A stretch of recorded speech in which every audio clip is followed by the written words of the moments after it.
Hi hello welcome back to my channel. ఇంకొక useful వీడియోతో మీ ముందుకు వచ్చేసానండి. అది ఏంటంటే వరలక్ష్మి వ్రతం వస్తుంది. అమ్మవారి పూజలో 9 రకాల ప్రసాదాలు పెట్టాలనుకుంటున్నారా? అయితే మీకు 9 రకాల ప్రసాదాలు ఏమేమి చేయాలో మీకు ఒక ఐడియా కోసం ఈ వీడియో అయితే యూజ్ అవుతుంది. అలాగే దాంతో పాటు మీరు ఎలా ఆన్ టైంలో హడావిడి లేకుండా మీరు ఎలా ప్రిపేర్ చేసుకోవాలో కొన్ని చిట్కాలతో ఈ వీడియో చూపిస్తున్నానండి. వీడియో పూర్తిగా చూసేయండి, మీకు నచ్చితే ముందుగా అయితే వీడియోని లైక్ చేసి షేర్ చేయండి, నా ఛానల్ సబ్స్క్రైబ్ చేసుకోండి ప్లీజ్. నేను చేసిన 9 ప్రసాదాలు పులిహోర, పూర్ణం బూరెలు అంటే శనగపప్పు బూరెలు, హల్వా బూరెలు, గారెలు, కొబ్బరి బెల్లంతో చేసిన బూరెలు, పకోడా, సేమియా పాయసం, అమ్మవారికి ఎంతో ఇష్టమైనటువంటి బెల్లం పరమాన్నం, అలాగే హల్వా. ఈ 9 రకాలు చేశాను. ఇప్పుడు ముందుగా ఎలా టైం వేస్ట్ అవ్వకుండా చేసుకోవాలి అంటే ముందు రోజే మీరు మరుసటి రోజుకి ఏమేం కావాలి అన్నీ కూడా నానబెట్టుకోండి మర్చిపోకుండా. ఇక్కడ నేను బూరెల కోసం గ్లాసుడ్ బియ్యంకి గ్లాసుడ్ మినపప్పు కలిపి ముందు రోజే నానబెట్టుకున్నాను. తర్వాత శనగపప్పు బూరెల కోసం మీరు శనగపప్పుని ముందు రోజు నానబెట్టాల్సిన అవసరం లేదండి. మార్నింగ్ లేవగానే ఒక 2 అవర్స్ నానబెట్టినా సరిపోతుంది. ముందుగా మీరు చేయవలసింది ఏంటంటే పులిహోరకి కావాల్సినటువంటి రైస్ని మీరు అంటే ఎంత చేయాలనుకుంటున్నారో దాన్ని బట్టి ముందుగా అయితే రైస్ అయితే పెట్టేయండి. మీ దగ్గర రైస్ కుక్కర్ ఉంటే మాత్రం రైస్ కుక్కర్లో పెట్టేస్తే రైస్ ఉడుకుతూ ఉంటుంది, మనం మిగతా పని చేసుకోవచ్చు. ఒకవేళ మీరు డైరెక్ట్గా స్టవ్ పైన పెట్టే పని అయినా సరే పులిహోరకి మీరు ముందుగా అయితే రైస్ అయితే కుక్ చేసుకోండి. ఎందుకంటే మనం రైస్ కూడా బాగా చల్లగా అయిన తర్వాత మనం పులిహోర కలిపితే ముద్ద అయిపోకుండా ఉంటుంది కాబట్టి సో ముందుగా అయితే కొంచెం పసుపు ఉప్పు వేసి రైస్ని అయితే ప్రిపేర్ చేసుకోండి. రైస్ అయ్యేలోగా కొబ్బరిని ఇలా తురుముకొని పక్కన తీసి పెట్టుకోండి. తర్వాత ఏం చేయాలంటే స్టవ్ మీద ఒక మందంగా ఉండే ఒక ప్యాన్ పెట్టుకొని దాంట్లో కొబ్బరిని వేసుకోండి. ఇక్కడ నేను 1 కప్పు కొబ్బరికి 1 కప్పు తురిమిన బెల్లాన్ని వేసుకుంటున్నాను. మీరు కూడా ఇలానే వేసుకోండి. సో మీకు అప్పుడే బాగా వస్తాయన్నమాట, మరి స్టిక్కీగా కాకుండా లూజ్గా కాకుండా. సో ఇలా వాటర్ ఏమీ వేయొద్దండి, మనకి కొబ్బరిలో ఉన్న ఆ తేమ సరిపోతుంది.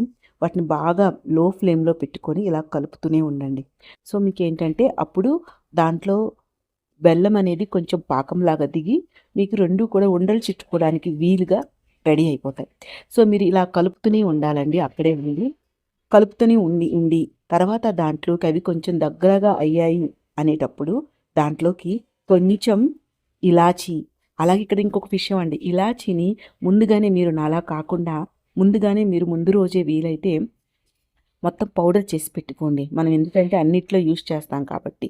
ఇలా అప్పుడు నాకు టైం సరిపోలేదండి, సో పౌడర్ చేయడానికి ముందుగానే పౌడర్ చేసి పెట్టుకోండి.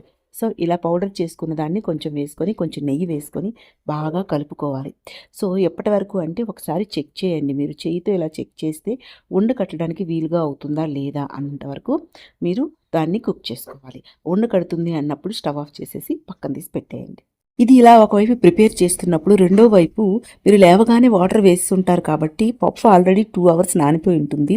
మీరు దాన్ని ఇలా డైరెక్ట్గానే విజిల్ పెట్టకండి, డైరెక్ట్గా మీరు కుక్ చేస్తే సరిపోతుందండి. విజిల్ పెడితే మరీ మెత్తగా అయిపోతుంది. ఎవరికైనా మరీ పేస్ట్ లాగా మీకు పూర్ణాలు కావాలి అంటే కుక్కర్ పెట్టేయండి, లేదంటే కొంచెం పలుకుగా తింటున్నప్పుడు పప్పు తగులుతున్నట్టు కావాలి అంటే ఇలా డైరెక్ట్గా వాటర్ వేసి ఉడకబెట్టుకోండి, కుక్కర్ పెట్టకండి, పేస్ట్లా అయిపోతుంది. సో చూడండి, మరి ఇలా చేయితో చూసుకోండి. సో ఒకవైపు అది చేస్తూ ఇంకోవైపు ఇది చేస్తే మీకు టైం కలిసి వస్తుందండి.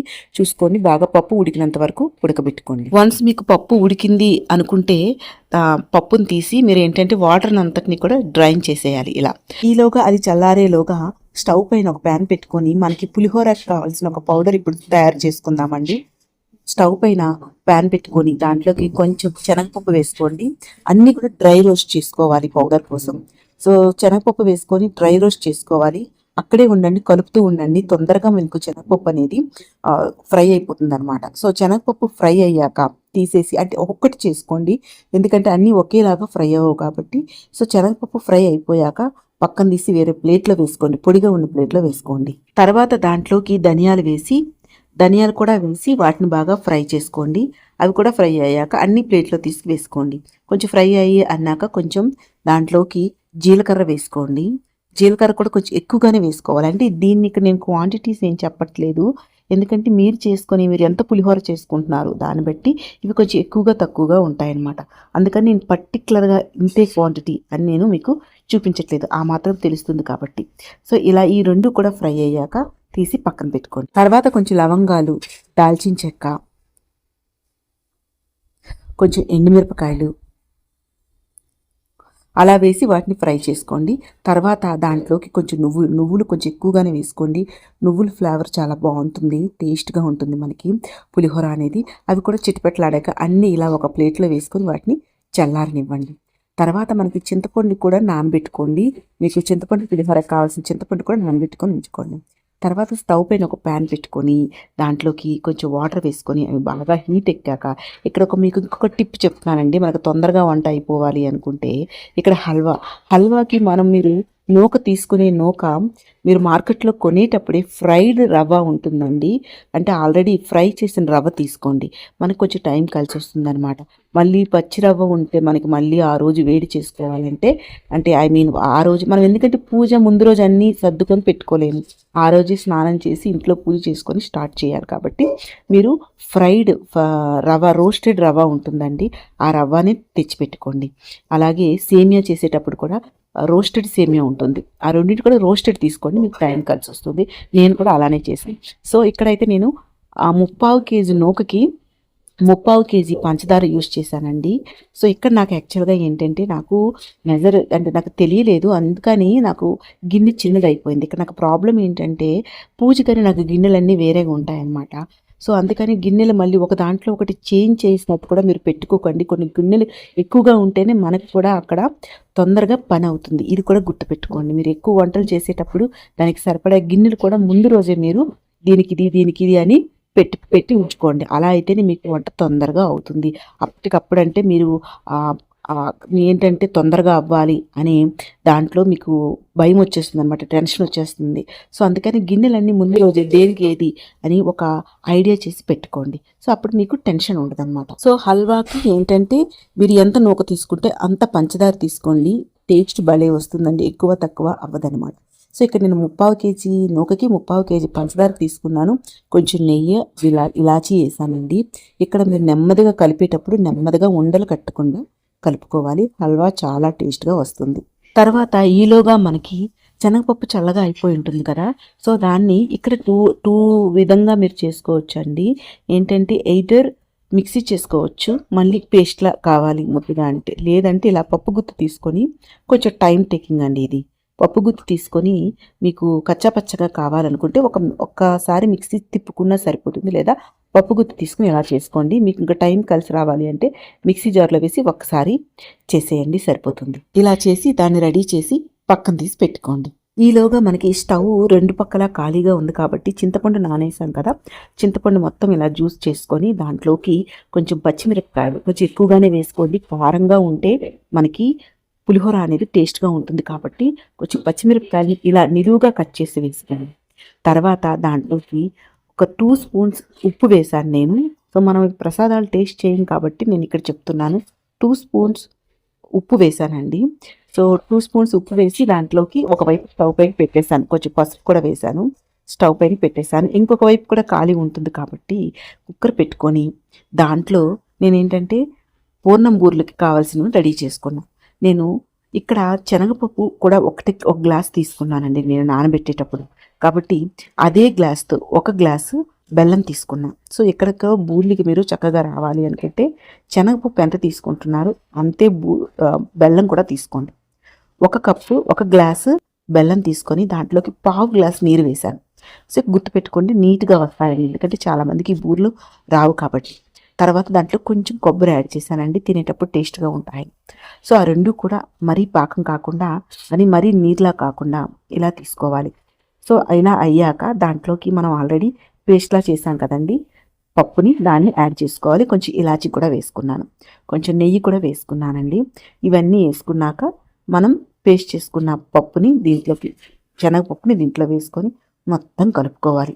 సో మీకైతే పర్ఫెక్ట్గా బెల్లం పప్పు సరిపోతుందండి. ఇలాగ మొత్తం కలుపుకోండి, లూజ్గా ఉండదు, మీకు ఉండ చుట్టడానికి సరిగ్గా వస్తుంది. బూర్లు మనం చుట్టుకుంటాం కదా అప్పుడు పర్ఫెక్ట్గా వస్తుందండి. సో మీకు తెలుస్తుంది చూసేటప్పుడు. సో ఆ కన్సిస్టెన్సీలో దాన్ని కలుపుకోండి. సో చూసారు రెడీ అయిపోయింది కదా, ఇంకా మనకి చల్లగా అయితే గట్టిగా అయిపోతుంది అనమాట. సో ఈ స్టేజ్లో ఉండేటప్పుడు స్టవ్ ఆఫ్ చేసేయండి. ఇంకోవైపు చూసారా మనకి పులిహోర కావాల్సిన చింతపండు కూడా రెడీ అయిపోయింది. ఆ రెండింటిని పక్కన పెట్టుకొని ఇప్పుడు నేను పాయసం సేమియా పాయసం కోసం పాలని మరగబెట్టుకుంటున్నాను. ఇక్కడ నేను లీటర్ పాలు తీసుకున్నానండి సేమియా కోసం. ఇంకొక వైపు సేమియాని ఉడకబెట్టుకుంటున్నాను అనమాట. సో హాట్ వాటర్ వేసుకొని దాంట్లోకి ఇక్కడ కూడా సేమియా కూడా మీకు చెప్పాను కదా, తొందరగా కావాలంటే రోస్టెడ్ సేమియా తీసుకొని మొత్తాన్ని కూడా ఇలా కలుపుకొని సేమియాని అయితే ప్రిపేర్ చేసుకున్నానండి. మీరు ఇక్కడ సేమియా చేసేటప్పుడు మరీ పలచగా కాకుండా మరీ ముద్దలా కాకుండా రావాలి అంటే మీరు ఏం చేస్తారు అంటే ఇక్కడ సేమియాలోకి మరిగించిన పాలు మాత్రమే వేయండి. చల్లగా ఉన్న పాలు వేయకండి, ముద్దగా అయిపోతుంది. మరిగించిగా గోరువెచ్చగా ఉన్న పాలు వేస్తే మరీ పలచగా కాకుండా మరీ ముద్దగా కాకుండా వస్తుందండి. ఇక్కడ షుగర్ అనేది మీ టేస్ట్కి తగ్గట్టు యాడ్ చేసుకోండి.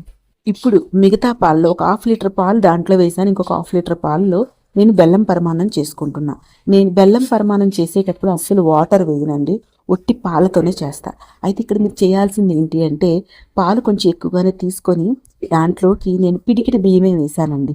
సో అమ్మవారు మట్టుకి ప్రసాదం చేశాను అనమాట కొంచెం. సో అందుకని పిడికిటి బియ్యం వేస్తే సరిపోతుంది. మనకి పరిమాణం అనేది అలా పాలతో నీళ్లు వేయకుండా చేస్తే అమ్మవారికి చాలా ఇష్టం.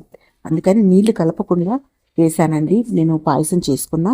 అన్నం బాగా ఉడికాక దాంట్లోకి బెల్లం వేసి పాయసం చేసుకున్నా. ఈలోగా మనకి అన్నం రెడీ అయిపోయింది. దాన్ని చల్లారబెట్టేశాను కూడా. సో చూసారా, మనం ముందుగానే పసుపు వేసేసాం కాబట్టి మనం అన్నం ఉడుకుతున్నప్పుడే పసుపు వేసేస్తే ఇలా మంచి కలర్ వస్తుందండి.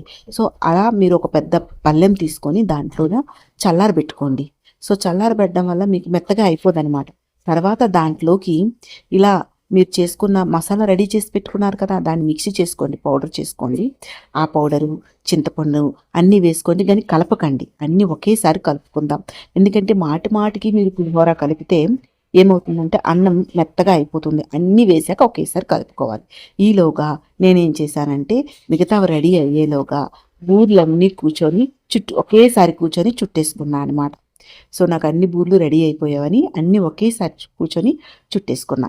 తర్వాత నాకు స్టవ్ ఖాళీ అయిన తర్వాత నేనేం చేశానంటే ఇలా ఆయిల్ పెనం పెట్టుకొని ముందుగా అయితే గారెలు వేసుకున్నా అండి. సో ఇక్కడ నేను చెప్పాల్సింది ఏంటంటే నాకు ఈ మధ్యలో టైం దొరికేటప్పుడు రుబ్బులు అంటే గారెలకి వేసుకున్నా కదా పప్పు, అలాగే బూరెల కోసం వేసిన పప్పు అన్నీ కూడా ఒకేసారి పులిహోరకు కావాల్సిన మసాలా అన్నీ కూడా పులిహోర మసాలా చేసేటప్పుడు ఒకే గిన్నె ఉంటుంది కాబట్టి ముందుగా పులిహోర మసాలా చేసేసారు. ఎందుకంటే అది డ్రైగా ఉండాలి గిన్నె, మిక్సీ జార్ అనేది. అందుకని చేసేసి తర్వాత ఈ రుబ్బులన్నీ ఒకేసారి చేసుకొని ఒకే దగ్గర పెట్టుకొని తర్వాత కింద కూర్చొని బూరెలు అన్నీ ఒకేసారి రెడీ అయ్యాక ఒకే దగ్గర కూర్చొని బూరెలన్నీ చుట్టేసుకునేవాళ్ళు. తర్వాత ఎందుకంటే మనం ఆయిల్ పెనం ఒకసారి పెట్టాము అంటే ఆ ఆయిల్ వేడెక్కిన తర్వాత మనకు అన్ని రెడీగా ఉండాలన్నమాట. ఒకదాని తర్వాత ఒకటి ఫటాఫటా వేసేస్తే మనకి పని ఈజీగా అయిపోతుంది. నేను గారెలు వేశాక నాకు అటువైపు స్టవ్ ఖాళీ అయిపోయాక మీకు కొంచెం ఆయిల్ ఎక్కువ అవుతుంది అని మీరు అనుకోకపోతే 2 పెనాలు పెట్టుకోండి, ఆయిల్ పెనాలు. ఎందుకంటే నేను ఇక్కడ బూరెలు 40 ఈచ్ 1 40 టైప్ చేశానండి. అంటే నేను 3 రకాల బూరెలు చేశాను కదా, ఒక్కొక్క రకం 40 అంటే మొత్తం 120 బూరెలు చేశానండి. సో అందుకని నేను 2 పెనాలు పెట్టుకున్న ఆయిల్ వేసి. మీకు అలా అయితే తొందరగా అయిపోతుంది అనమాట. కొంచెం చేసేటప్పుడు టేస్ట్ చిన్న పిల్లలు ఉంటే చూసుకోండి దగ్గరికి రానివ్వకుండా. సో మీరు ఇలా వేసుకున్నారంటే మీకు పని తొందరగా అవుతుంది. చెప్పాను కదా వీడియో స్టార్టింగ్లోనే మీకు పని తొందరగా అయ్యే టిప్స్తో ఈ వీడియో ఉంటుందని. సో ఇలా అయితే నేను బూరెలు అన్నీ రెడీ చేసి పెట్టుకోండి. మీకు బూరెలకి ఏమేమి గారెలు బూరెలు అన్నీ రెడీ చేసి పెట్టుకుంటే టక్క వేసేవచ్చు, పని ఈజీగా అయిపోతుంది. సో నేను కూడా అలానే చేశాను. అన్ని బూరెలు 1 by 1 వేసేసాను. కొంచెం ఆయిల్ వేడవడానికి టైం పట్టింది. అడవి జనం నాకు ముందు ఖాళీ అవ్వలేదు, అందుకని కొంచెం లేట్గా పెట్టాను. ఇక్కడ ఇంకొక విషయం గుర్తుపెట్టుకోండి, ఆయిల్ కొంచెం వెయిట్ చేయండి. బాగా వేడెక్కాకే పని తొందరగా అవుతుంది. మీరు ఆయిల్ వేడెక్కకుండా మీరు తొందరపడ్డారు అనుకుంటే మనకి పని అవ్వదు. సో వేగవన్నమాట. సో అందుకని కొంచెం వెయిట్ చేయండి. ఆయిల్ బాగా హీట్ ఎక్కాక టక్క అయిపోతుంది. సో ఇది ఒక టిప్ అయితే మీరు పాటించండి. మీ దగ్గర కొంచెం ఎక్స్ట్రా గిన్నెలు పెట్టుకోండి, కొంచెం ఆయిల్ ఎక్కువగా పెట్టుకోండి, పని అయితే తొందరగా అయిపోతుంది. మీకు చెప్పాను కదా పులిహోరలో అన్నీ ఒకేసారి కలపండి అని. మీకు ఆయిల్ అంతా బూరెలు అన్నీ అయిపోయాక ఆ వేడిగా ఉన్న ఆయిల్లోనే పులిహోరలకు వేయడానికి శనగ పలుకులు అలాగే జీడిపప్పు అన్నిటిని కూడా అదే ఆయిల్లో ఇప్పుడు నేను వేసినట్టు దాంట్లో వేసేయకండి, మీకు కష్టమవుతుంది తీయటం. దాంతోనే పట్టుకొని ఫ్రై చేసుకోండి. సో ఇప్పుడు నేను జీడిపప్పు చూపిస్తాను ఎలా చేయాలో. అలా మీరు పట్టుకొని ఫ్రై చేసి ఇలా ఒకసారి మీరు ఫ్రై చేశారంటే మీకు ఈజీ అయిపోతుంది. ఆ వేడిగా ఉన్న ఆయిల్లోనే ఈజీ అయిపోతుంది అనమాట. సో దాంట్లో వేసుకొని జీడిపప్పు, ఎండుమిరపకాయలు, అలాగే గ్రౌండ్ నట్స్, శనగ పలుకులు కూడా ఇలా ఫ్రై చేసేయండి. స్టవ్ని అయితే ఆఫ్ చేయకండి. ఆ వేడి నూనెలోనే సిమ్లో పెట్టుకుంటే పని అయిపోతుంది అనమాట. తర్వాత నేను ఏం చేశానంటే ఇలా రెండిట్లో ఉన్న ఆయిల్ని ఒక దాంట్లో వేసుకున్నా, 2 పెనాల్లో ఉన్న ఆయిల్ని. మిగతా దాంట్లో స్టవ్ ఆఫ్ చేయకుండా ఆల్రెడీ ఆయిల్ వేడిగా ఉంది కాబట్టి ఫ్లేమ్ని సిమ్లో పెట్టుకొని దాంట్లో నేను ఏం చేశానంటే పులిహోరకు కావాల్సిన తాలింపు వేసుకున్నా.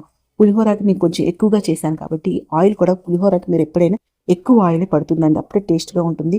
మీ దగ్గర ఉంటే నువ్వుల నూనె యూజ్ చేయండి. పులిహోరకు నువ్వుల నూనె చాలా టేస్ట్గా ఉంటుందండి. ఆయిల్ కూడా ఎక్కువగా వేయండి, అది అబ్జర్వ్ చేసుకుంటుంది రైస్ అనేది. మనకి ఎంత ఆయిల్ వేసినా పొడి పొడిగా ఉంటుంది, మనకి తెలియదు అనమాట. వేసేటప్పుడు కొంచెం మనం చూసేటప్పుడు ఎక్కువలా అనిపిస్తుంది కానీ ఆయిల్ వేసేటప్పుడు మొత్తం కలిసిపోతుందండి, తెలియదు. కొంచెం ఆయిల్ ఎక్కువగానే వేయాలి. ఉంటే మాత్రం నువ్వుల నూనె వాడండి, టేస్ట్ భలే ఉంటుంది. నేను చేసేది ఇప్పుడు పులిహోర టెంపుల్ స్టైల్ పులిహోర అండి. మీకు టెంపుల్లో ఇచ్చే పులిహోరలా ఉంటుందన్నమాట. ఇలా మసాలా వేసి, నువ్వుల నూనె వేసి, కొంచెం ఆయిల్ ఎక్కువ వేసి. నేను ఏంటంటే మర్చిపోయాను, కరివేపాకు మర్చిపోయా. మీరు మాత్రం తప్పకుండా కరివేపాకు వేయండి, గమగమ వాసన వస్తుంది. కొంచెం ఇంగువ కూడా వేయండి. ఇంకా మీరు పులిహోర టెంపుల్లో ఎప్పుడైనా తిన్నారా? అలా ఉంటుందన్నమాట ఈ పులిహోర. సో ఇలా అయితే మనకి పులిహోర అయితే రెడీ అయిపోయింది. సో ఇప్పుడు చూసారు కదా, మీకు చూపిస్తాను ఏమేమి చేశాను. ఆల్రెడీ ఫస్ట్ చూపించాను. సో ఆల్రెడీ మనకి పులిహోర రెడీ అయిపోయింది. 2 టైప్స్ బూర్లు కూడా రెడీ అయిపోయాయి. సో ఈచ్ వన్ నేను 40 చేశానండి. సో తర్వాత గారెలు కొంచెం తక్కువగానే చేశాను. ఒక్కొక్కటి అంటే కొంచెం తక్కువ చేశానండి గారెలు. ఇలా తర్వాత పకోడీ కలుపుకున్నా. ఈ పకోడా కోసం నేనైతే కొంచెం శనగపిండి తీసుకున్నాను. దాంట్లో కొంచెం పసుపు, ఉప్పు, తర్వాత గరం మసాలా వేసుకొని, తర్వాత టేస్ట్కి సరిపడా సాల్ట్ వేసుకొని, ఆనియన్స్ వేసుకొని మొత్తం గట్టిగా కలుపుకున్నాక కొంచెం కొంచెం వాటర్ వేసుకొని కన్సిస్టెన్సీ చూసుకోండి. ముందుగా అయితే ఆనియన్ వేసాక గట్టిగా కలపండి. సో వాటర్ కూడా వేసుకొని కన్సిస్టెన్సీ చూసుకొని ఇలా ఒక స్పూన్తో వేసుకునే విధంగా మీరైతే దాన్ని చూసుకోండి. మరీ లూజ్గా కాకుండా టైట్గా కాకుండా. సో ఇలా అయితే నేను పకోడా రెడీ చేసుకున్నా. సో ఇది కూడా చాలా బాగుంటుందండి. నేను ఎటువంటి సోడాలు కానీ ఏమి కానీ వేయలేదండి, అయినా కూడా బాగా వస్తుంది. మీరు చేయాల్సిందంటే ఏంటంటే వాటర్ వేయడానికి ముందు గట్టిగా కలుపుకోండి. అంటే ఆనియన్స్లో ఉన్న ఆ రసం అంతా దిగాలన్నమాట బయటికి. అలా వచ్చాక వాటర్ వేసుకొని కలుపుకోండి, చాలా మెత్తగా వస్తాయండి. సో చూసారు కదా, ఎటువంటి సోడా కూడా అవసరం లేదు. సో ఇలా అయితే చేసుకున్నాం. సో మనకి పకోడా కూడా రెడీ అయిపోయింది. ఇప్పుడు మీరు చేయాల్సిన ఇంకొక పని ఏంటి అంటే, మనం చేసిన అన్నిట్లోకి స్వీట్స్లోకి మనం డ్రై ఫ్రూట్స్ ఏమీ కలపలేదు కదా. ఇప్పుడు స్టవ్ పైన ఒక గిన్నె పెట్టుకొని కొంచెం నెయ్యి ఎక్కువగానే వేసుకోండి. ఒక 2-3 ఐటమ్స్ మనం స్వీట్ ఐటమ్స్ చేసాం కాబట్టి ఆ 2-3 ఐటమ్స్లోకి మనం డ్రై ఫ్రూట్స్ వేసుకోవాలి కదా. సో స్టవ్ మీద ప్యాన్ పెట్టుకొని దాంట్లోకి నెయ్యి వేసుకొని, దాంట్లోకి కిస్మిస్, జీడిపప్పు, మీరు ఏ డ్రై ఫ్రూట్స్ కావాలనుకుంటున్నారో వేసుకొని దోరగా వేయించి పక్కన పెట్టుకోండి. అది దాని పక్కన పెట్టుకోవడం కాదు, ఇప్పుడు దాన్ని మీరు చేసుకున్న అన్ని స్వీట్లలో నేనైతే ఇక్కడ హల్వా చేశాను, బెల్లం పరమాన్నం చేశాను, అలాగే పాయసం చేశాను. వీటన్నిటిని కూడా అవి యాడ్ చేసుకుంటే ఒకేసారి సరిపోతుంది. సో మొత్తం కలుపుకొని సో ఇంకా మనకి అన్ని ప్రసాదాలు రెడీ అయిపోయినట్టే. సో నేనైతే మీకు చాలా ఈజీగా అండి, ఇలా చేయండి, మీరు ఆన్ టైంలో చేసుకుంటారు, పూజకి ఎటువంటి హడావిడి లేకుండా. మీకైతే వీడియో యూస్ఫుల్ అనుకుంటున్నాను, మీకు యూస్ఫుల్ అయ్యే వీడియో చేశాను అనుకుంటున్నాను. వీడియో నచ్చితే ప్లీజ్ అండి లైక్ చేయండి, షేర్ చేయండి. నా ఛానల్ మంచి వీడియోస్ ఉన్న వీడియో చూడండి. నచ్చితే నా ఛానల్ని సబ్స్క్రైబ్ చేసుకోండి ప్లీజ్.